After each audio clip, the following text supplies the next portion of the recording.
विद्यार्थियों, मैं स्नेहता देवी सहायक आचार्य राजकीय विधि महाविद्यालय कोटा से और आप सभी का राजकीय विधि महाविद्यालय कोटा के YouTube चैनल में हार्दिक स्वागत एवं अभिनंदन। और मैं आशा करती हूँ कि आप अपने घर पर स्वस्थ होंगे, सुरक्षित होंगे और आपका परिवार भी स्वस्थ होगा, सुरक्षित होगा। इन्हीं शुभकामनाओं के साथ आज अपराध शास्त्र क्रिमिनोलॉजी में शुरू करते हैं आज का टॉपिक। पिछले टॉपिक में अपन ने पढ़ा था अपराध क्या है और इसके एसेंशियल एलिमेंट्स देखे थे, crime and it's essential elements. और आज अपन देखेंगे अपराध का वर्गीकरण, टाइप्स ऑफ क्राइम, कि अपराध कितने प्रकार के होते हैं, क्योंकि अपराध के बहुत सारे प्रकार होते हैं, अपराध एक प्रकार का नहीं होता है। तो चलो देखते हैं क्या है। अपराध के विभिन्न प्रकार हैं, जैसे हिंसक व्यक्तिगत है, सामूहिक सुसंगठित अपराध है, पेशेवर अपराध हैं, लैंगिक अपराध है, लोक शांति संबंधी अपराध है। परंतु मुख्य रूप से इनको 3 वर्गों में बांटा गया है। कितने?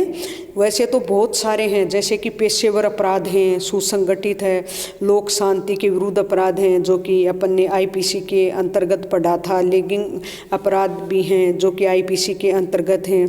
लेकिन मुख्य रूप से यदि अपन देख के चलेंगे तो अपराध मुख्य रूप से कि दंड विधि के अंतर्गत किए गए अपराध जो कि IPC, कौन सी IPC के अंतर्गत बहुत सारे क्राइम हैं और अपन ने डेफिनेशन भी पढ़ी थी। और देखते हैं आगे कौन कौन से अपराध हैं।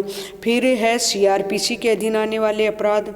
तो CRPC दंड प्रक्रिया संहिता आपने नहीं पढ़ी है तो नेक्स्ट सेमेस्टर में आप पढ़ोगे। फिर है अन्य विधि और अधिनियमों के अंतर्गत आने वाले अपराध, वो तो हो गई अपने IPC और CRPC के अंतर्गत आने वाले अपराध। इसके सिवा है अन्य विधि एवं अधिनियम के अंतर्गत आने वाले अपराध, जैसे मिलावट है, घूसखोर है आदि। इसके अलावा भी बहुत सारे अपराध के प्रकार हैं जो कि आप देख सकते हैं, जैसे कि विधिक अपराध है। तो विधिक अपराध देखेंगे तो इसमें जैसे चोरी है, लूट है, डकैती है, बलात्कार है, बलवा है, दंगा है, छल है, अपहरण है आदि। वैसे तो आप IPC पढ़ चुके हैं, ये जो अपराध हैं इनके बारे में आप सभी को अच्छे से जानकारी होगी, नॉलेज होगी। जैसे कि आपने चोरी पढ़ा होगा, IPC सेक्शन 378 में चोरी की डेफिनेशन है थिफ्ट की, जो कि आपने पढ़ी होगी और आपको मैंने पढ़ाया था। और उसके बाद जैसे लूट है 390, डकैती है 392, 375, 76 में रेप से संबंधित प्रावधान है, बलवा है जैसे 146 में, दंगा 159 में, छल भारतीय दंड संहिता की धारा 415 में, और जो अपहरण है 361, 62 में। ये समस्त बातें आपने पढ़ी होगी। फिर क्या है, इसके बाद है राजनीतिक अपराध। तो इसमें राजनीतिक अपराध में यदि चलते हैं तो इसमें चुनाव संबंधी जो भी विधि हैं, चुनाव से रिलेटेड जितने भी कानून हैं उनका उल्लंघन करना और मतगणना में हेरा फेरी इसके अंतर्गत आते हैं। फिर इसके अलावा होते हैं आर्थिक अपराध। तो आर्थिक अपराध में जैसे आगे जाकर अपन पढ़ेंगे सफ़ेद पोश अपराध क्या होते हैं, जो कि आगे आपके सिलेबस में है। तस्करी है, जुआ है, सट्टा है, विदेशी मुद्रा विनिमय आदि, ये इसके अंतर्गत आते हैं। इसके सिवा सामाजिक अपराध, तो समाज में तो बहुत सारे अपराध होते हैं, जैसे कि आप देखते हैं समाज में जैसे महिलाओं से संबंधित हैं, बालकों के शोषण संबंधित हैं, दहेज है, बंधुआ मजदूरी संबंधी आदि। तो जैसे दहेज जो कि हत्या हो रही हैं, आप रोज़ पढ़ते होंगे, अखबार में भी देखते हैं आए दिन। आज वहाँ किसी महिला की हत्या हुई दहेज के कारण, आज वहाँ हुई। बंधुआ मजदूर भी खूब, जैसे कि आपने भारत के संविधान में, भारतीय संविधान के अनुच्छेद 23 और 24 आपने पढ़ा होगा। उसके अंतर्गत 23 में बंधुआ मजदूरी से संबंधित है और 24 में कि 14 वर्ष से नीचे के किसी भी बालक को कोई भी खतरनाक कारखाने में न लगाएं, वो भी आपने पढ़ा होगा। चलो अब देखते हैं आगे। यदि भारत में अपराधों को देखें कि अपने भारत में कौन कौन से अपराध कहाँ कहाँ, तो यदि भारत में अपराधों का देखें तो उनका वर्गीकरण अलग प्रकार से किया गया है। तो भारत में अपराधों का वर्गीकरण किस प्रकार से किया गया है देख लेते हैं। तो एक तो सबसे पहले तो देखें IPC में।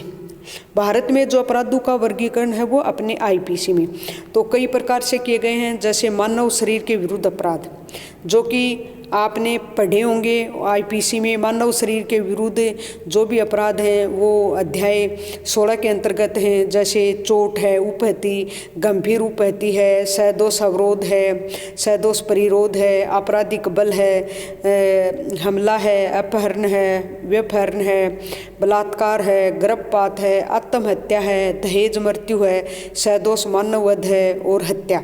ये आपने समस्त पढ़े होंगे और आपके शायद सेक्शन भी याद होंगे। इसमें सेक्शन में इन चोरों की ये जो भी अपराध हैं इनकी डेफिनेशन भी दी हुई है और उसके लिए क्या पनिशमेंट है वो सब बातें भी इसके अंतर्गत दी हुई है। और सेक्शन भी याद नहीं है तो जैसे चोट है 319 में है, गंभीर उपहति 320 में है, सदोष अवरोध 339 में है, थोड़ा सा आपके रिपीट हो जाएगा, सदोष परिरोध 341 में है, आपराधिक बल वही 349, 50, 51 में ये हैं और अपहरण व्यपहरण से संबंधित 359 से लेकर 362, 63 में हैं। ये समस्त बातें दी गई हैं। फिर क्या संपत्ति संबंधी अपराध, जो कि आपने बहुत अच्छे से इस टॉपिक को पढ़ा था, चोरी है, उद्यापन है, लूट है, ये आईपीसी के अध्याय 17 में दिए गए हैं। और यदि आप इनका पढ़ा हुआ है तो ये चीज़ समझने में आपके बिल्कुल भी कठिनाई नहीं होनी चाहिए। जैसे चोरी है, उद्यापन है, लूट है, डकैती है, न्यास भंग है, आपराधिक दुर्विनियोग है, छल है आदि। फिर इसके सिवा क्या है आईपीसी में दस्तावेज संबंधी अपराध। तो जो दस्तावेज संबंधी अपराध हैं वो आगे 462, 63, 64 में है धारा। कूट रचना है, जालसाजी आदि। फिर इसके सिवा क्या है मानसिक स्थिति को प्रभावित करने वाले। तो कौन कौन से अपराध हैं जो मानसिक स्थिति को प्रभावित करने वाले हैं? मानहानि है, लूट है। फिर क्या विधि विरुद्ध जमाव। तो विधि विरुद्ध जमाव भी आईपीसी में पढ़े थे, सेक्शन से 141 से आगे हैं। तो विधि विरुद्ध जमाव जब 5 या 5 से अधिक व्यक्ति कोई ऐसे जगह पर इकट्ठे होते हैं और जो मतलब करते हैं सरकार के खिलाफ, किसी के खिलाफ, और उसके अंतर्गत बलवा है, दंगा है। और जो दंगा है वो सार्वजनिक स्थान पर ही होता है, धारा 159 के अंतर्गत परिभाषित है। फिर क्या है राज्य के विरुद्ध अपराध, जैसे राजद्रोह है, 124 में आप पढ़ा था। और राज्य के विरुद्ध अपराध है, ये भी आपने आईपीसी में पढ़े हैं। इसके सिवा लोक सेवकों से संबंधित अपराध भी हैं। और फिर अपकृत्यपूर्ण कार्य करना भी अपराध है, भ्रष्टाचार है, किसी पद का दुरुपयोग है आदि। ये समस्त क्या थी भारत में अपराधों का वर्गीकरण। वैसे अपराधों का वर्गीकरण बहुत है, ये टॉपिक वाइज तैयार किए हैं और आपको बताया है। आप इनका अच्छे से एक्सप्लेन कर सकते हैं क्योंकि आपकी आईपीसी बहुत अच्छे से पढ़ी हुई है और आपने नोट्स भी बनाए थे और आपको अच्छे से पढ़ाया था।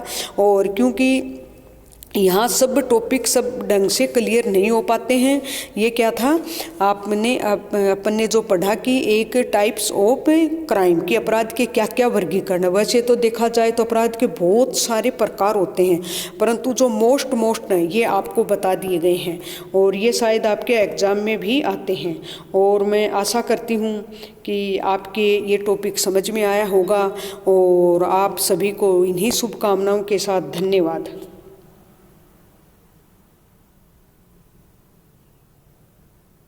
और आप ये जो अपराध शास्त्र है ये लगभग एक प्रकार से देखा जाए तो आईपीसी का ही रूप है। इसमें आवश्यक तत्व हैं, अपराध के प्रकार हैं, उसमें आईपीसी में बताया गया है कि कहाँ डेफिनेशन है और कितना पनिशमेंट होगा, कहाँ इनको परिभाषित किया गया है।